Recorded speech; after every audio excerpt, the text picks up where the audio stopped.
I'm sure you all have heard of the Bermuda Triangle. Countless airplanes and ships have gone missing after entering the Devil's Triangle. Ocean holds about 96.5% of all Earth's water, and could there be another area that is exactly like the Bermuda Triangle? Once the airplane takes off from the airport, the only way to contact it is through air traffic control, also known as the ATC. It will allow the airport to precisely locate the airplane and track it. When there is an airplane crash, investigators often look for the flight recorder, also known as the black box, as it can facilitate the investigation of aviation accidents and incidents. But what if there is no way to retrieve the black box, as the plane might have crashed on the sea, and the plane debris had already sunk in the ocean? We can only rely on the tracking records with ATC to try to piece the information together. Hello everyone, let's investigate here. Today, we will be talking about an aviation accident that happened 6 years ago. After flying for 39 minutes, the airplane lost contact with the ATC. The plane then climbed to a high altitude before making a 300-degree rapid turn and cruised on an unassigned route, and later disappeared from the radar. Over 27 countries joined on the rescue mission, but they were unable to find any trace of it. This incident is one of the most famous and unexplainable aviation mysteries. Malaysian Airlines Flight MH370. Until this day, MH370 is still missing. The passengers and crew members just vanished from this world. So what happened to the plane? Let's go ahead and rewind the time back to 2014.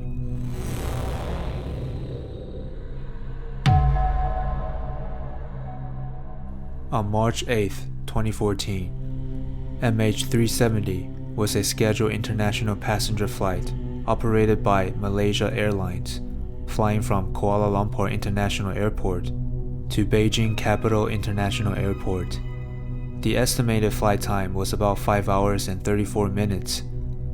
MH370 was operated with a Boeing 777 aircraft, with a total of 227 passengers, where 154 of them were Chinese, 12 crew members, and 2 pilots.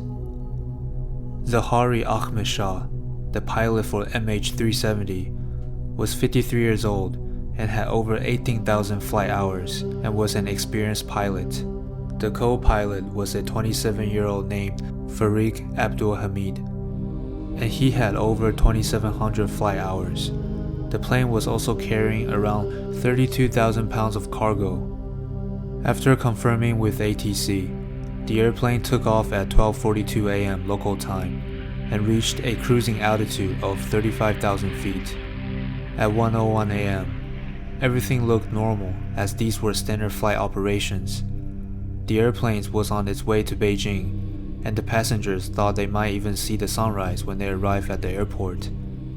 But unfortunately, the plane did not make it to Beijing, and the passengers on board along with the plane disappeared just 40 minutes after taking off from Kuala Lumpur.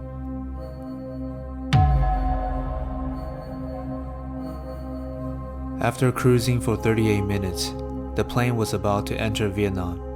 Zaharie contacted the ATC at Kuala Lumpur for the last time, since the ATC at Ho Chi Minh will take over soon.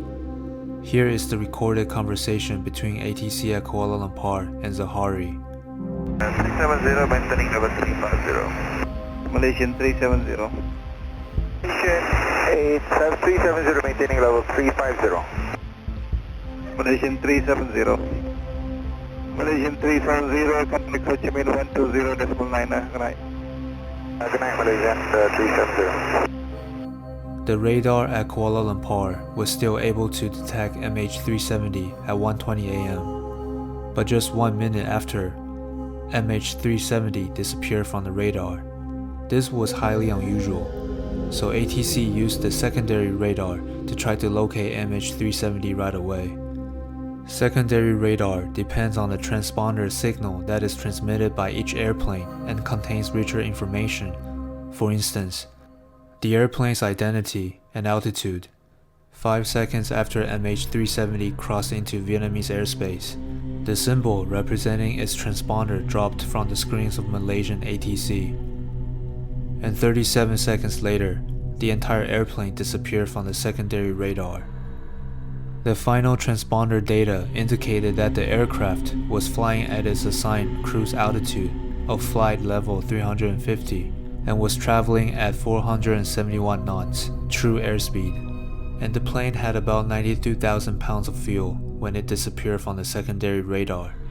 Since they were unable to locate the plane using secondary radar, military radar was used. At the time that the transponder stopped functioning, the military radar indicated that the plane turning right and quickly made a 300-degree sharp turn to the southwest, flew back across the Malay Peninsula, and banked around Penang Island. From there, it flew northwest up to Malacca Strait and out across the Andaman Sea, where it faded beyond radar range.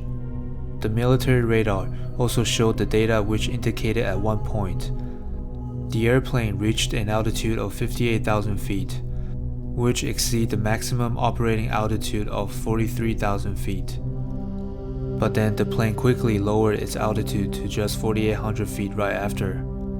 Around 1:30 a.m., multiple witnesses reported that they had seen the plane flying really low. A civilian primary radar at Sultan Ismail Petra Airport made 4 detections of an unidentified aircraft between 1:30 a.m. and 1:52 a.m. These detections are consistent with those of the military data.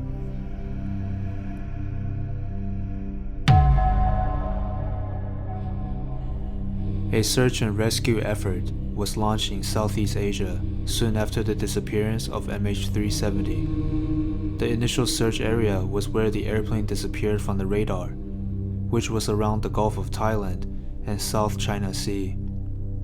But they didn't find any trace of it. After the military radar released its data, the search area had extended to Malacca Strait, Andaman Sea, and the Bay of Bengal. Over 27 countries joined on this rescue mission and deployed their Air Force unit, but still, nothing was found. When MH370 disappeared from the radar, the airplane had about 42,000 kilograms of fuels, and it could fly for another 6 hours. It was nearly impossible to search for MH370, considering that it could fly for another 6 hours before running out of fuel. The rescue team was desperate to find the plane to retrieve the flight recorder, also known as the black box, since it preserves the recent history of the flight through the recording and the sounds in the cockpit, including the conversation between the pilots. This could help the investigators later determine the erratic flight behavior of the plane. If the plane crashed on land, it would be much easier to look for the black box, but if the plane crashed on the ocean, the black box might have sunk into the sea, and it would be almost impossible to retrieve it. Usually, the information will last around 30 days in the black box, so it is crucial to retrieve the black box within the 30 days. The rescue team decided to access the satellite data link to better predict where MH370 might have crashed. The satellite served as a bridge between the airplane and the satellite's ground stations, where they would feed the data to each other through the satellites. The satellite company that was communicating with MH370's satellite system was a British company called Inmarsat. The whole time MH370 was in the air, its satellite data unit had been responding to hourly status requests from Inmarsat. Inmarsat also initiated 2 ground-to-aircraft telephone calls to the plane, once at 2:39 a.m. and the other one at 7:13 a.m. They both went unanswered. If one of Inmarsat's ground station doesn't hear from an aircraft for an hour, it transmits a log on or log off message, also known as a PIN, and an aircraft automatically returns a short message indicating that it is still logged on. This process is known as a handshake. The Inmarsat ground station near Perth, Australia, recorded 6 complete handshakes with MH370, the last of which was at 8:19 a.m. when the aircraft sent a log-on request which was answered. This was the last communication from MH370. What Inmarsat had done was to ingeniously determine how far MH370 was from its satellite by analyzing how long it took for the signals to be sent and received. From this, they generated two arcs of possible position for the plane, one northern and the other one southern. The frequency changed showed that MH370 had taken the southern arc. At the point when MH370's fuel would have been exhausted, communication with the Inmarsat satellites ended. The Malaysian government noted that the plane's final location was far from any possible landing sites, and thus, MH370 ended in the southern Indian Ocean. As the closest country to the possible crash site, Australia assumed charge of the search on March 17, 2014. From October 2014 to January 2017, Australia, the US, China, and Malaysia have performed a comprehensive survey of 120,000 square kilometers of seafloor located about 1,800 kilometers southwest of Perth, Western Australia. Yet, they found nothing. January 25, 2015, the Malaysian government officially declared MH370 an accident with no survivors. Everybody knew it was nearly impossible for the people on MH370 to survive after missing for 10 months. It was still heartbreaking for those families who were affected by this incident to hear such conclusion. They had a glimmer of hope to wake up one day and hear that MH370 had been found and their family was still alive. But when the Malaysian government officially declared that MH370 had no survivors, their hearts sank to the very bottom, and finally, they couldn't hold back their emotions anymore.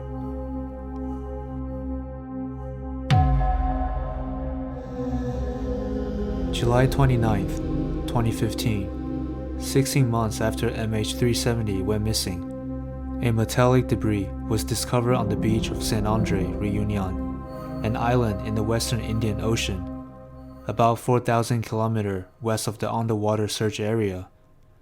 The piece was later identified as a wing flaperon of a Boeing 777 aircraft, and the only Boeing 777 aircraft that was recently involved in an aerial accident was the MH370. On September 3, 2015, officials announced the serial number found on internal components of the flaperon linked with MH370. After running the ocean wave model analysis, it matched the original predicted crash site, which was somewhere in the southern Indian Ocean. On March 7, 2016, more debris, possibly from the aircraft, was found on the island of Reunion. 32 metallic debris were recovered, where 18 were listed as highly possible from the missing aircraft, 3 as confirmed as part of the missing aircraft, and 11 as unable to identify, even though some of the parts were found. But this could not tell us where the rest of the plane is. Therefore, during the MH370 ministerial tripartite meeting, they officially announced to pause the search on MH370. And of course, they will resume the search if new leads were presented.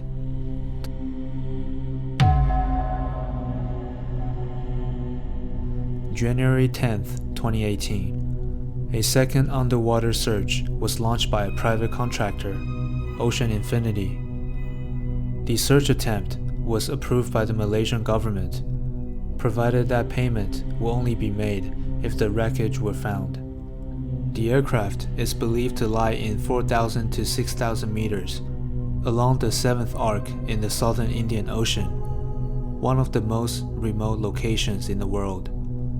The autonomous underwater vehicles are equipped with pioneering obstacle avoidance capabilities, which allow Ocean Infinity to navigate this challenging environment.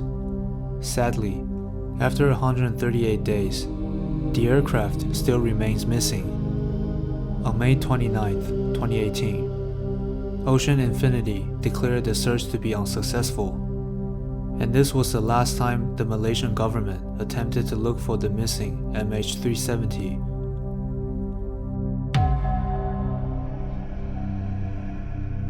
Malaysian investigators once suspected that the airplane was hijacked by Captain Zaharie. According to the radar, the plane made a sharp 300-degree turn to the southwest direction, and the fact that multiple witnesses had seen the plane flying in lower altitude showed that the plane was not on cruise control. It was flown manually by someone else, and the person had to be an experienced pilot since this operation requires high-level flying techniques, and the most experienced pilot on board was Captain Zaharie himself. The FBI performed a series of background checks on the captain and his family.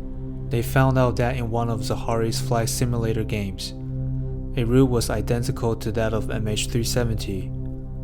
This made Zaharie extremely suspicious. But later, the officials stated that this is not sufficient to convict Zaharie. Zaharie's friend and family also stated that he is a very kind person with a loving family. There is no way that he will hijack the plane. The investigators also conducted background checks on all of the passengers on board and discovered that 2 of the passengers boarded with fake passports.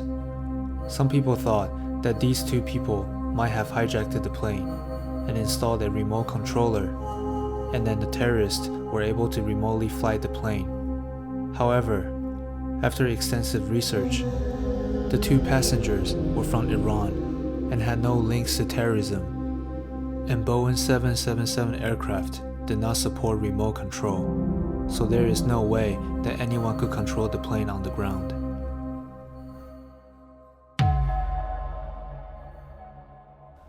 The investigators found out that the cargo on MH370 contained a lot of lithium batteries, and these batteries might have caused a fire hazard on the plane. And of course, there were ample possibilities on how the fire started. This was just one of them. The fire caused the communication device to be down. Therefore, the ATC could not reach the captains. Zaharie desperately needed to land the plane, so he decided to fly in the southwest direction towards the forest and the mountains to look for a proper landing zone, since it will be much easier to force a landing there rather than on residential area. This could be explained by the plane flying in low altitude, because it was trying to land but could not find the proper landing zone. The fire got worse, and Captain Zaharie had no choice but to fly the plane towards the ocean and try to land it on the sea. But unfortunately, he didn't succeed, and MH370 crashed. But if there was really a fire on board, Zaharie could have flown the plane back to Kuala Lumpur Airport, or towards Bangkok Airport, or simply just flown to Ho Chi Minh Airport, since the distance to these 3 airports were fairly short. As an experienced pilot, there is no way that Zaharie would have missed this. I think there were 2 reasons why Captain Zaharie chose to fly towards Penang Island. First, Zaharie is born and raised in Penang Island, so he is familiar with the terrain. He knew the forest would help reduce the speed if he was to force a landing. Second, he knew the communication devices on the plane were not working, so he purposely lowered the altitude to expose its location to help lead the rescue team to locate the plane later. Maybe the fire was really bad. There was no way it could arrive at the 3 airports mentioned above. Unfortunately, Zaharie did not find a proper landing zone around Penang Island, so he had no choice but to keep flying the plane and try to force a landing on sea. The smoke got into the cockpit, and right before Zaharie lost his consciousness, he set the airplane to cruise control. This could explain the airplane flying in a straight direction after leaving Penang Island. But these are just theories. No one knows what really happened on MH370.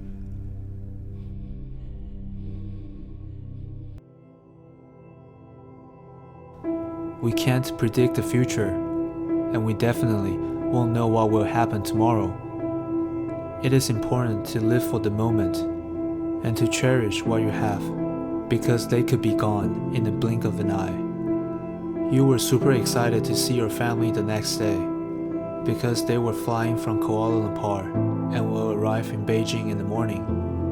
Who would have thought your life would completely change overnight and you weren't able to see your family ever again? We can't change the past, but we can change our actions to adjust our mentality, as it is one of the best ways to cope with losses. I hope nothing but the best for those who were affected by this incident. And I will certainly not forget about MH370, as it taught me to cherish life and the people around you